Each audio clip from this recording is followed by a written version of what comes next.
Okay, we got some more leaks from the Harry Potter TV show to look at, and they're very interesting, very exciting, and they ask some quite interesting questions as well. They're interesting and exciting because they show us our first look at what wands will look like in this new version of the Harry Potter world. And this is actually something I speculated about in my video where I talked about what they might change from the movies. The reason I asked some interesting questions is because it's not entirely clear what scene is being filmed. Like, I've gone through the books after seeing these leaks, and I have a few ideas, but I'm not terribly confident that it's any of them. So first, let's take a look at the pictures that we've seen. So it's obviously from quite far away, it's quite a low quality picture. There are better ones which we'll get to in a moment. But this looks like a man in like a flat cap, like a farmer's hat, sat on a roof, pointing his wand out at something. And when I first saw this, I thought he was wearing a morph suit, so I was like, oh, they're gonna CGI some sort of face on him. So it could be some sort of interesting magical creature. I thought maybe they were gonna put like a Death Eater mask on him or something, and this is a dark wizard. Maybe it's Voldemort himself. But I think the face looks like that just because it's far away and it's been zoomed in and it's very blurry. From this angle, you can see that it's actually a person's face. They're just being lit in such a way that the previous one was overexposed. This doesn't really look like a Death Eater or a dark wizard or any sort of magical creature, just a normal bloke. Now, this was filmed in Skipton, which is up north. And so far, they've been pretty true to the region of the UK they're filming in based on the place they're supposed to be filming. So for example, the leaks we got of Dumbledore visiting the Flamels was filmed down in the southwest, the best part of the country. And Nicholas Flamel and his wife are known to live down in Devon, which is in the southwest. And not to stereotype, but this hat, it's a very Yorkshire hat. So we can see that this chap is sat on a roof, the camera is up on a crane, it's wrapped in plastic, so maybe it's raining. Got this big light box being stretched out just ahead of him, which, you know, he's on a roof, he's gonna be higher up than the streetlight, so I'm guessing this is supposed to replicate moonlight. Now, thanks to these images from Tom Holmes Photography, we actually get a much better look at the actor, and more importantly for me,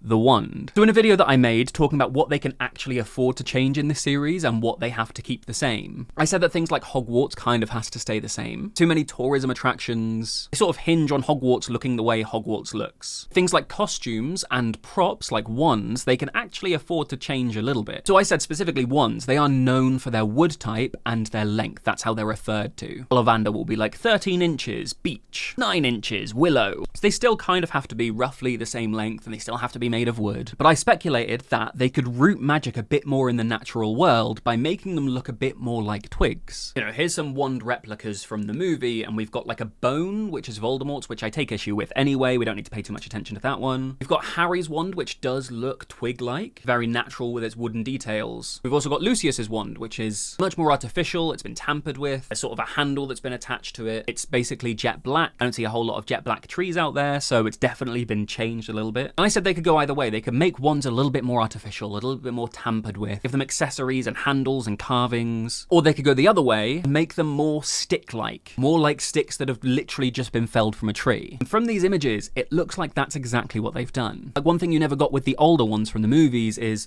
random twigs sticking off the main part of the wand. But judging by the wand in this image, this could just be a stick that he found on the ground. Like, it's the right length, but with this rogue sort of secondary twig sticking out of the top, it doesn't seem to have been like sanded down or polished, crafted so much, which is a really interesting new angle for them to go down, and I quite like it. And obviously they might just not have finalized the final design of the ones that they want to put in it, and they might just CGI that over the top of this scene once they settle on something else. But I feel like if they were going to do that, they'd just use like a black stick with like green crosses on it so they could track it. So if this is the final design of the wand, or at least a wand, not all wands are going to look the same necessarily. Some might be a bit more natural, some might be a bit more tweaked and changed and tampered with. Maybe that'll be a commentary on good wizards and dark wizards. You know, dark magic in the series is often hinted at as being slightly less natural, a bit more corrupting. So maybe the more pure wizards are going to have more natural looking wands that could literally have just been lifted off the floor of a forest. Whereas the darker wizards, as they embrace the dark arts a bit more, maybe their wands will become a little bit more artificial. I have no idea, it's adding extra lore in, I don't know if they'll do that, just a thought. What I do love though, if this is the final design of the wand, is that it would be so easy for them to over-engineer and craft these wands knowing that they could then sell them as merch. It's like a money grab. But having wands look like this means it would be so easy for kids who are just going through the woods to just pick up a stick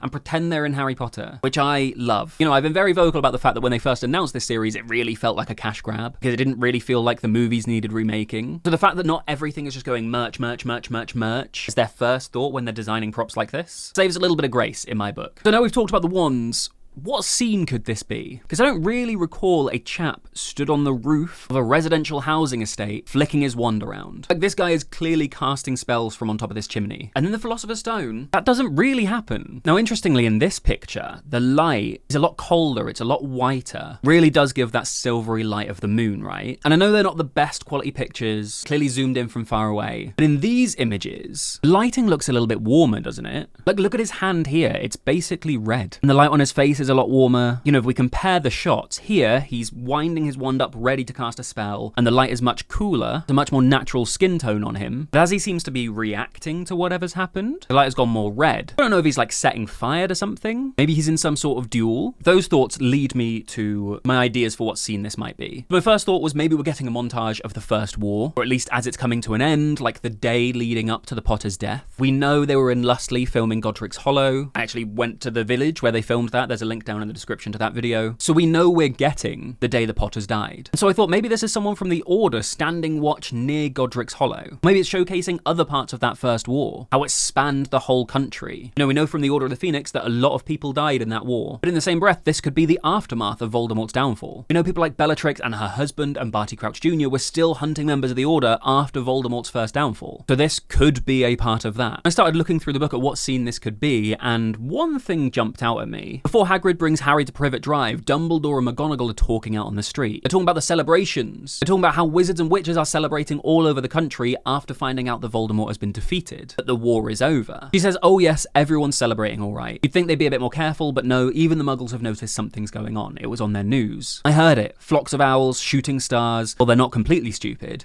They were bound to notice something. Shooting stars down in Kent. I'll bet that was Dedalus Diggle. He never had much sense. So what if these pictures of a wizard casting spells from on top of a rooftop are Dedalus Diggle shooting sparks or whatever it is across the sky, making muggles think it's shooting stars? It explains why there's moonlight and it's nighttime. It explains why after he casts the spell, the lighting sort of gets warmer. Shooting stars and comets and stuff, they burn sort of red and orange, right? It explains why he's on a roof, why he's casting spells. I would say, from what we can tell, this is a moderately happy expression. But he stood up, and if he's not fighting, maybe he's celebrating, jumping up and down with joy. So that's my strongest thought about what scene this could be, but there is a slight spanner in the works because we previously have had leaks of the scene where Vernon is going to work the day the Potters died, or the day after. And we've seen the scene where he bumps into this wizard in bright purple robes, which comes straight out of the book, and everyone said it was Dedalus Diggle. And this chap doesn't exactly look like this chap. And they're going to be hours apart. He's doing this the night of Voldemort's downfall, and then this the following day. Quite a big transformation. But